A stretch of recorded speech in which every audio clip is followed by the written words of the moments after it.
All right, welcome back to Screen Guardians. I'm your host, Katie, joined with Kevin today again. Yay, we're back together. It's great. I love having you on.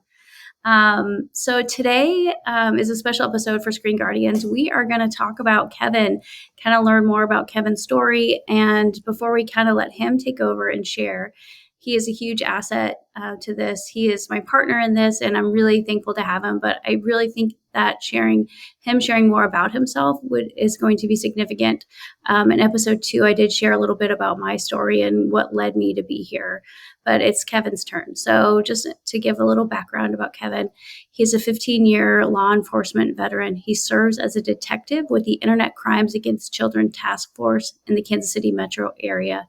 He's a squad leader, as well as a ballistic shield operator and firearms instructor for SWAT. He earned his master's degree in forensic psychology and holds numerous certifications such as advanced interview and interrogation through the FBI, crisis intervention team, and certified for responding to issues with those in mental health crisis, and advanced digital forensic analysis with iOS and Android operating system.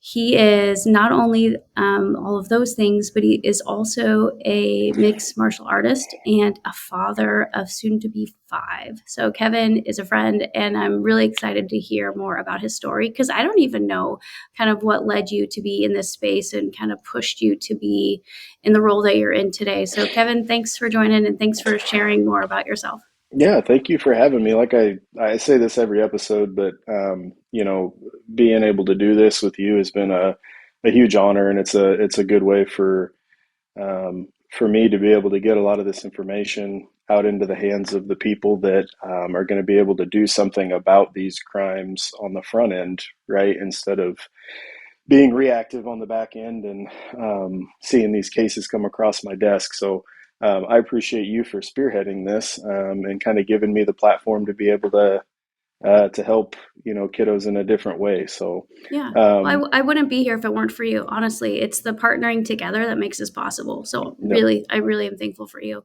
But you are, not only is your resume, your background, and what you do very impressive, but I'd love for you to kind of share like how you got started, and 15-year veteran, and what led you to pursue and protect, be more of an advocate and protect children on the sure. daily basis, day in and day out.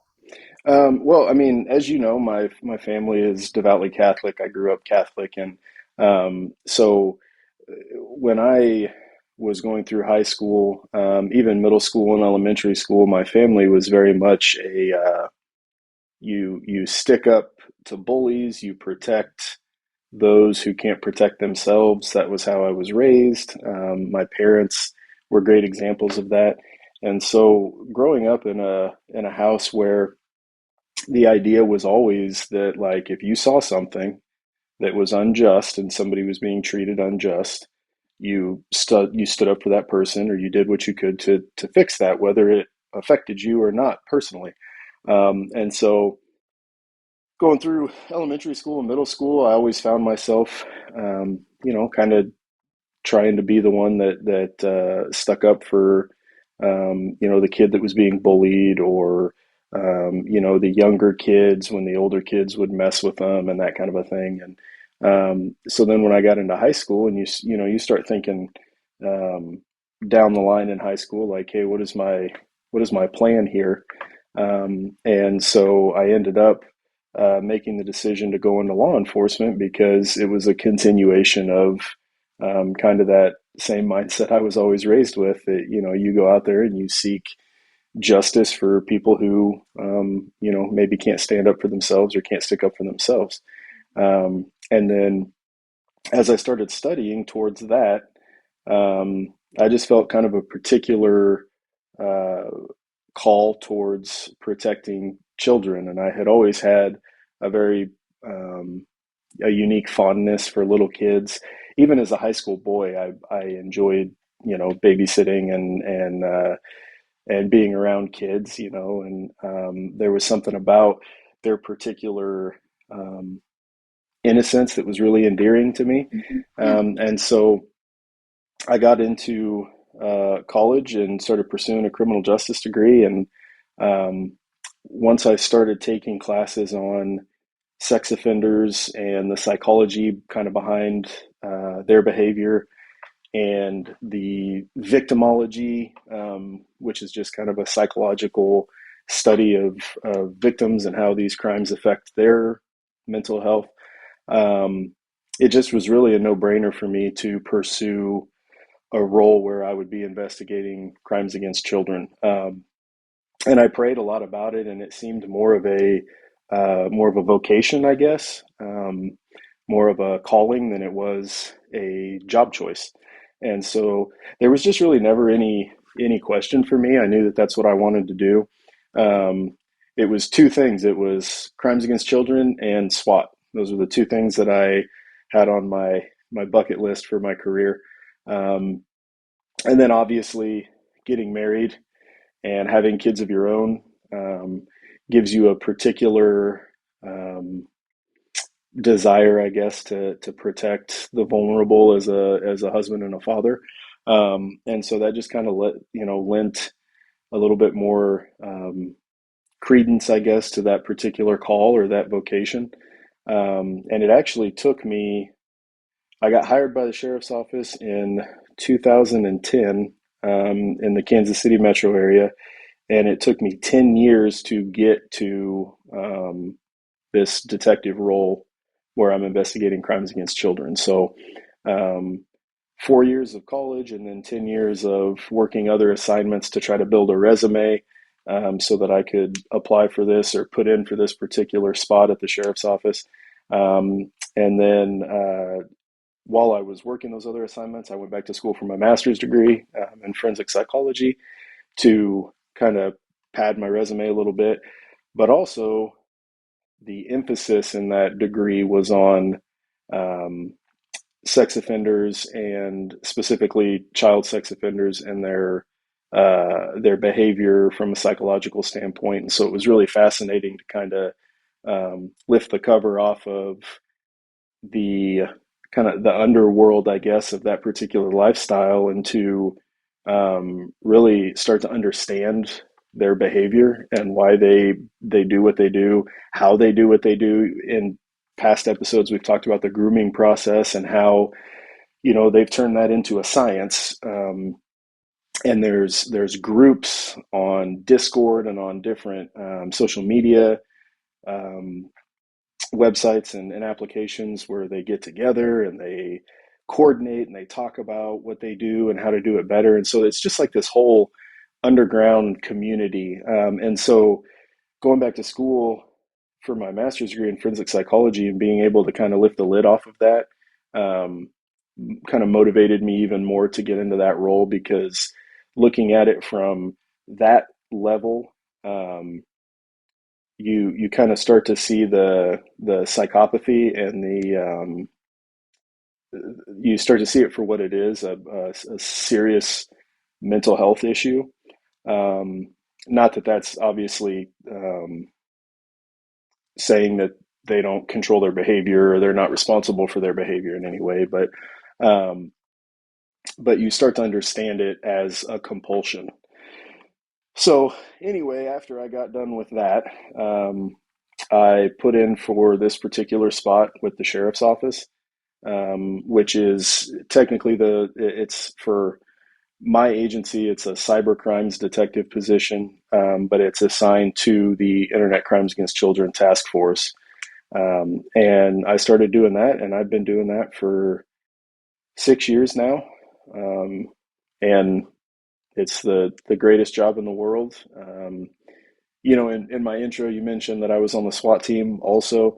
I actually just stepped down recently from the SWAT team to dedicate 100% of my time to my role as a detective. I was on the SWAT team for 10 years, and you just at one point you kind of hit that period where you're like, okay, this isn't really for me anymore. I kind of want to dedicate all my time to this other thing, right? And so I just recently stepped down, and so now I'm going to dedicate 100% of my time to my role investigating crimes against children.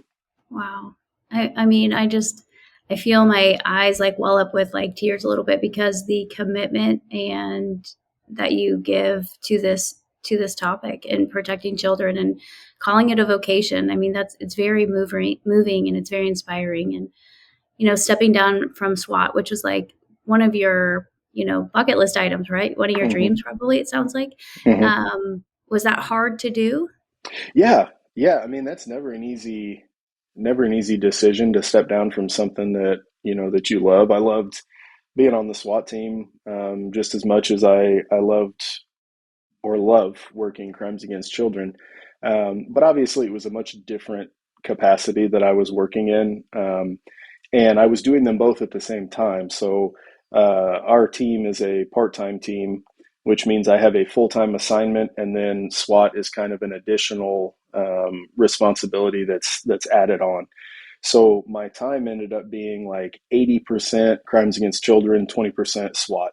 And I loved it because it was, I got to do the job that I felt was my vocation a majority of the time. And then the rest of the time, I got to go out and do some fun stuff and kick some doors in and do some more exciting stuff. And as a squad leader, I was in charge of a group of guys that were just fantastic guys, and it was a great experience to lead such a great group of guys.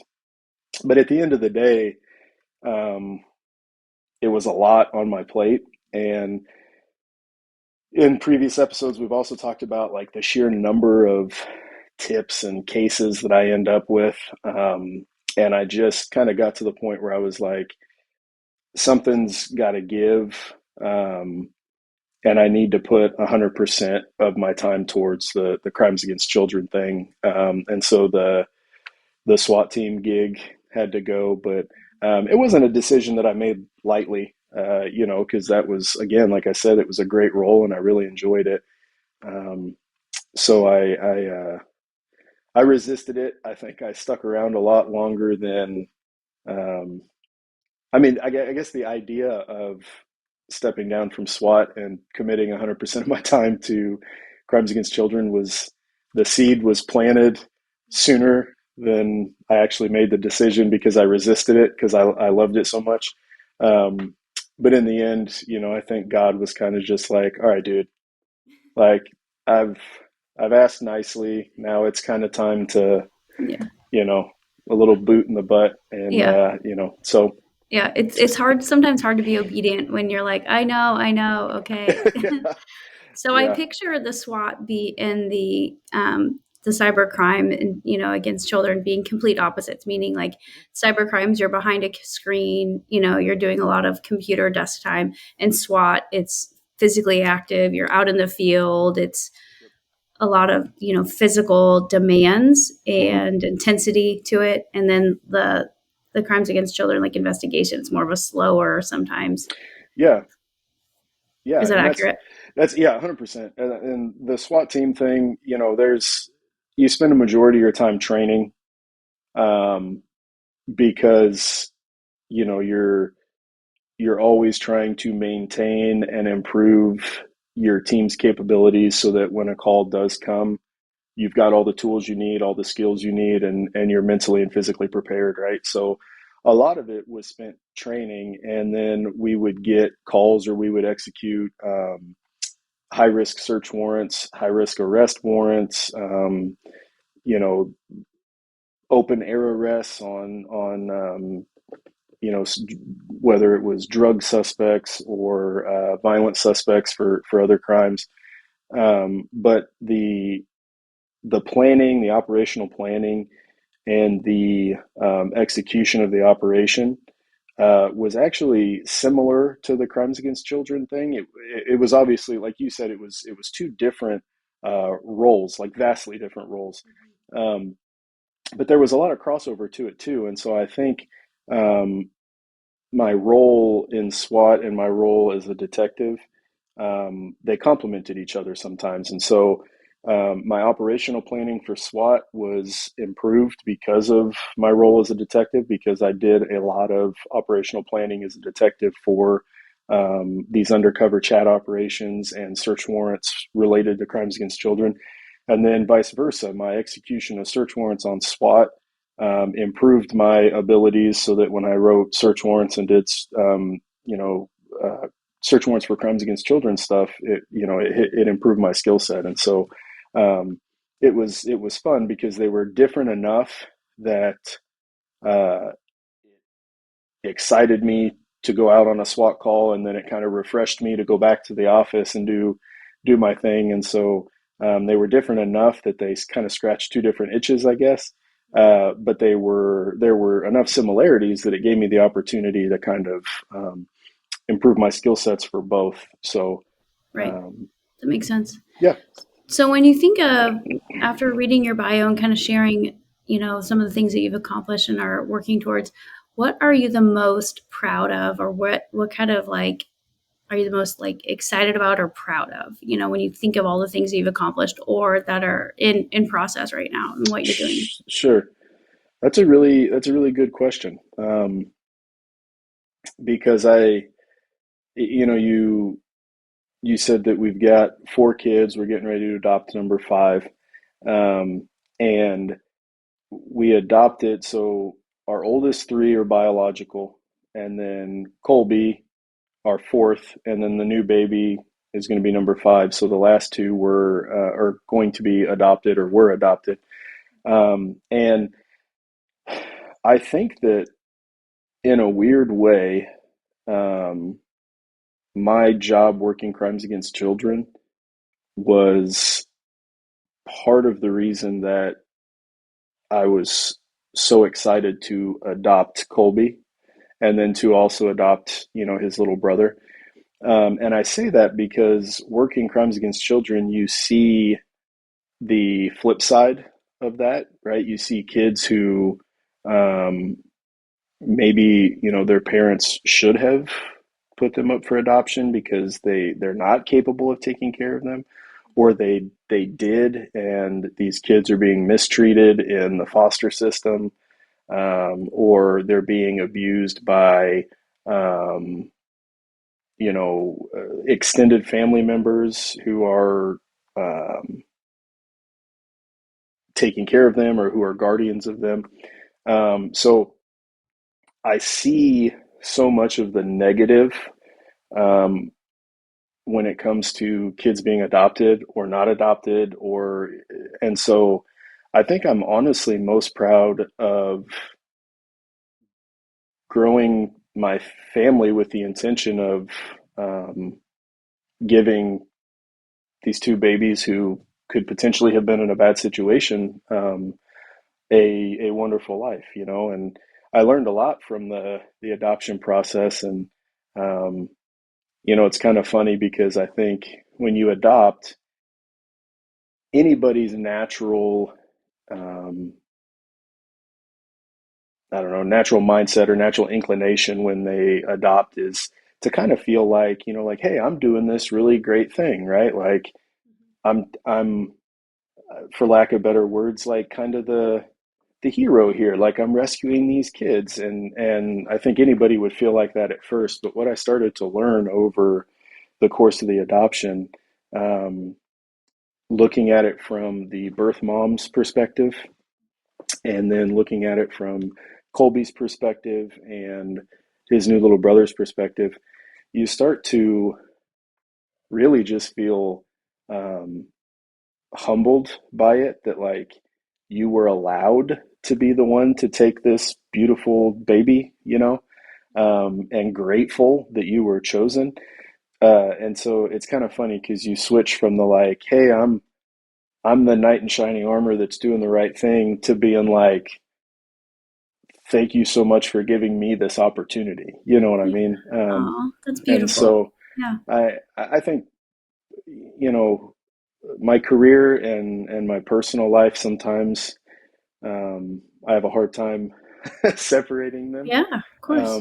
And so when you ask like what I'm most proud of, that's the first thing that comes to mind, is that my career was kind of the springboard for me to willingly open my home to these kids, and um, the again, the beautiful thing about it is like they don't feel any different than my biological kids. Yeah, that's honestly really beautiful. And I love that. And I could see the how it was, we're like a knight in shining armor kind of sense, Yeah. which makes sense because you're saving Mhm. them from being like in the system or in a home that may not have been able to provide the support and needs to the Mhm. child, and you guys are. But it's beautiful that now it's like, oh, thank you for letting me be a part of this. It's awesome. Yeah, Well, and it's kind of a, I don't know. I don't know how to explain it unless I'm talking to somebody who has been through the process. Like I think anybody who's listening to the show who has adopted or who has been through the process, I think they would agree that like when you start the process, the idea is like, well, I'm going to go out and do this great thing, and I'm going to adopt this baby, and then by the end of it, like you just feel uh, very humbled that the biological mother chose you, and so then you start to almost see her as the hero in the story because of the choice she made, right? Because yeah, she true. ultimately could have done any number of things, and she chose to provide a better life for the baby, and we were lucky enough to be chosen. Is how you end up kind of viewing it. And so there's a lot of learning and exposing your own maybe misconceptions about the biological parents. Um, they're not all like druggies who can't take care of their kids, Right, and right. you don't realize that until you're in the process and you see that these parents are doing the best that they can with the circumstances they have. So anyway, I got off on Yeah. a long tangent there No, about it, it it's it's about beautiful, and adoption, it's but it's enlightening, for somebody who I don't know the process, and I think it's true. Like what you said, the mom, the biological mom, is the real hero because she's doing this selfless thing of, giving up her baby to potentially that what she believes will be a better life than what she can provide, which I think is ultimately would be an incredibly difficult thing to do, but obviously it's for the baby. So I think it's awesome that you guys are able to do that and come in and, help. And you've seen kids who are part of the system or a family or in a home that's not safe because of the work that you do. So I think it makes sense that it's kind of a full circle sort of moment. But so kind of going back to your work. So I I have often thought when some of the conversations that we've had and some of the topics we've talked about on this podcast, they're intense, they're heavy, right? And some of the research that I've done and it's a lot, right? So yeah. it makes and it's a heavy burden at times. Like my heart feels heavy, like my spirit feels heavy sometimes, my body feels heavy and tired from it. So I only deal with it like this much of my day, right? And Yeah. you can like it's your job, it's full time, and you love it. You get Hmm. to be the good guy, right? Like Yeah. so, how do you manage the heaviness? How do you take care of yourself? How do you take care of Kevin? How do you separate? Like you said, it's hard. The family and the work world can sometimes kind of overlap. Like, how do Hmm. you separate it enough to be present and again take care of yourself so that you can show up as the best version of yourself in the role of dad and husband? Sure. Yeah, that's another fantastic question. You know, I guess the honest answer is that I don't always show up right as the best version of Fair, myself as a husband and fair, a father. But what I'll say is that the law enforcement profession, specifically um, in my little niche of the world where it's all crimes against children, um, is awful at supporting detectives or officers who deal with this kind of thing to take care of their mental health and to ensure that they're showing up for their family. It's a cultural issue. Um, it's starting to change, but it's still not quite there yet. Um, Very few officers take advantage of going and seeing a mental health professional just as a checkup, like you would if you didn't feel well, so you went to the doctor. That doesn't mean you go see the doctor just to kind of check up and make sure everything's okay. You don't go there after you're already terminally ill. And so most officers don't take advantage of those checkups. They wait until it's an issue of serious instability, right? And part of that is law enforcement culture has always looked at officers who um, seek out mental health professionals or help for whatever issues they're dealing with, as kind of weak, or guys who can't, well, if you can't stomach it, then you shouldn't be in this role, is kind of the underlying sentiment, I think.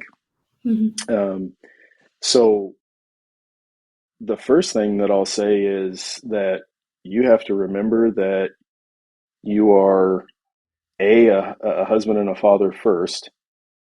B, you're doing this for the children, the victims, the kids who can't stand up for themselves against the adults that are abusing them. And if you don't take care of yourself, then you can't do either of those things. You can't go home and be a good husband and a father, and you can't properly conduct your investigations.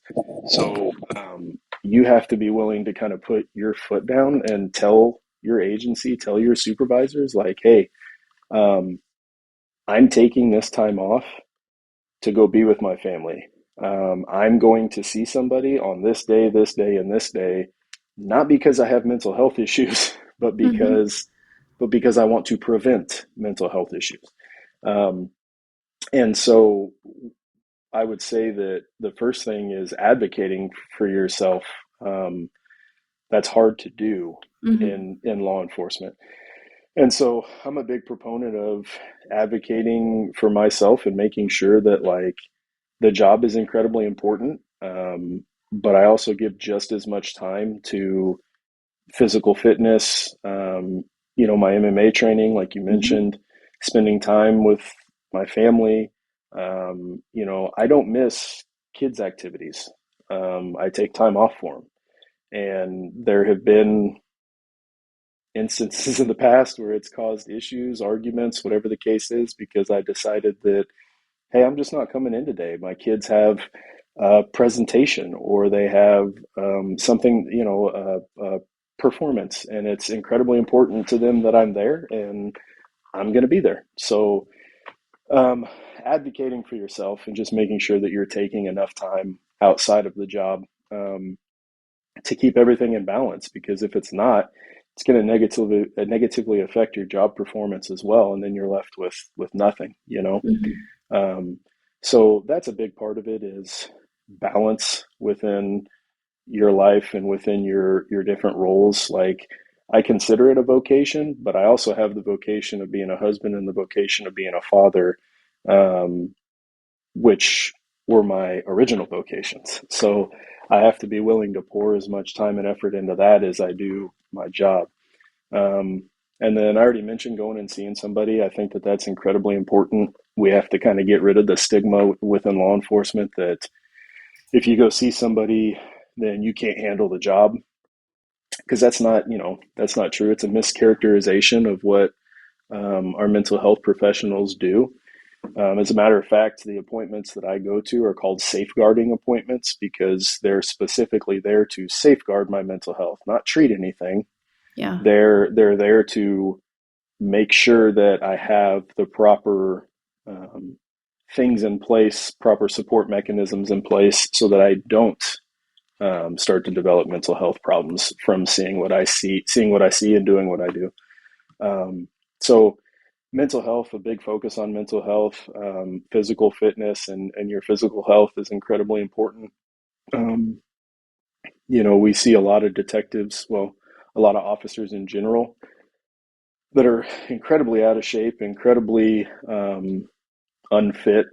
And in my opinion, when you decide that you're going to dedicate your life to protecting other people, you kind of lose the right, not kind of, you lose the right to be physically unfit and mentally unfit, because people are relying on you.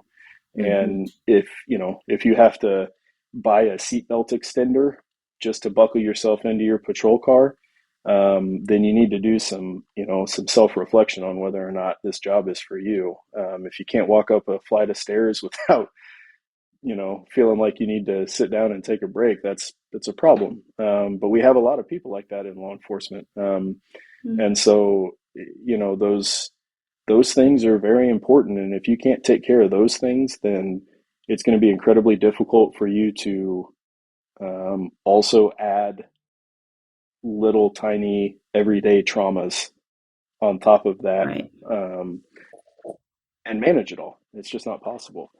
So, mental health, prioritizing my mental health, prioritizing my family and my time off, prioritizing my physical fitness, doing something like MMA. I joke with people that, um, the guys that I train with, and some of them personally, Miles Johns and Uh-huh. Trey Ogden, and these guys that are in the UFC.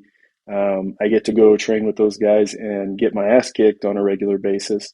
And it's good for me because it's an outlet for a lot of this stress, because there's really no other place you can go on the planet and punch or kick somebody or, you know, choke somebody and not go to jail for it. And so, a lot of these cases that I work, there's a lot of buildup, a lot of anger Yeah.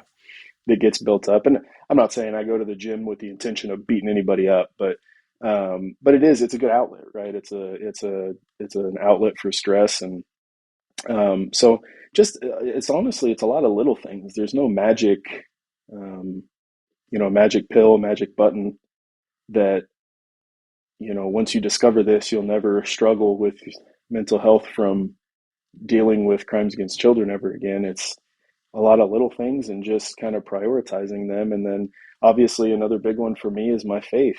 As a Catholic, the Christian faith has been incredibly important to me because I feel specifically like, um, this is a real, um, evil that's being done when a child is abused. And so my faith is able to kind of ground me to where I can know that this evil exists, but also know that in the end, good is going to overcome it. And without that reassurance, it would be pretty depressing to just see evil Mm-hmm. every day. Mm-hmm. Um, so, yeah, I mean, I hope that answers your question. I think Yeah, it no, did. it does. It does. It paints a really good picture of, how you kind of keep yourself in alignment. So we talk about, in the work in the presentations that we've done with Screen Guardians and schools, we talk about health being a journey, and Mm-hmm. health isn't just a static state. You're not like, I'm mentally healthy and I will always be mentally healthy, or I'm physically healthy and I'll always be physically healthy, right? Just with digital health, like it's a journey, it's a process, and there's a constant, like evaluation of like, today this is good, today and this is not so good, and you are kind of pulling different levers to stay in this, not equilibrium, but almost, Yeah. right? And so when your stress level is higher, like, you say you had an interrogation that was really intense, and I'm sure it would go feel really good and you were really angry, but you had to hold it together for that interrogation, right? Yeah. And come across empathetic to the person you're interviewing,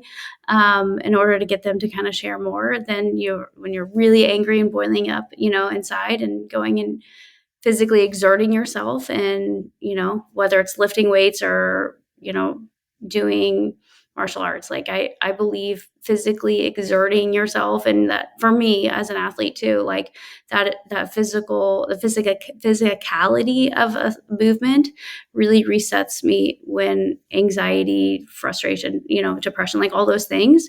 Yep. Like I think that's super important. So I think everybody's different, and finding out what works best for you is really important. But also, it sounds like you have multiple things that you're doing, and you have great support systems and people who Mhm. can help, like, hey, like help keep you in that place, or hold you not accountable, but in a way like are able to identify, like, hey, let's get out of town for a little bit, right? Like, let's take Yeah. a family trip. Your wife and the kids, like, they probably know when dad needs a break, right? Just like Jay knows, my husband, and the kids, like, they know mom needs space, mom needs a Yep. break. So I think that's really important. So Yeah. um so, I is there anything else you wanted to share? I appreciate you sharing so much about who you are, how you came to be in the role that you're in. I did not know that it was a vocation that you, and I think that's really Yeah. impressive and amazing. But is there anything else you would want to share? And maybe you can leave us with, do you wish parents to know, or people to know, being in the role that you're in, right? As a detective. Yeah. Well, I guess what I hope parents understand is that um, we feel your child's pain the same way that you do. We're not robots that show up on scene and investigate it and have no emotional reaction to it. We empathize with you, and there's times where uh, we have to try not to allow the emotions to kind of seep into what we're doing. Um, but we are right there with you. And I know, like, a lot of parents, their their walls are up when we show up, and I think that stems from previous interactions with law enforcement, where some officers really do seem kind of like mindless robot order followers. You know what I mean? And so a lot of Yeah. parents, they have their walls up when we show up. Their kid was just victimized, and they don't know if this officer is just there for a paycheck, or if he's gonna really empathize with the situation and want to dive in and do what's best for their child. And I can't speak for every detective, but I can speak for myself. And I know I can speak for my partner that works these cases with me at my agency, when I say that, like, we feel the pain that you're going through too, because to us your child is, um, for that moment, for the time that we're invested in this investigation, um, we're both fathers, and so we put ourselves in your shoes, and so your child's safety and mental health is as important to us as if it were our own child. And that's hard for people to understand, but it's true. And so Yeah. I hope that parents, if God forbid this ever happens to anybody who's listening to this, just know that, like, when we show up, like, we're there to protect your kid, and your kid is important to us the same way our children would be important to us.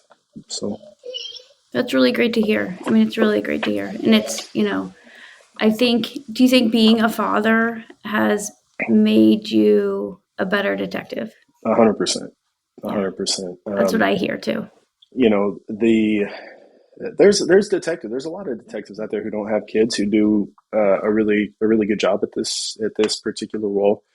Um, but those same detectives often will get a hold of those of us who have kids and say, like, hey man, this parent is XYZ emotion, or this parent is saying ABC.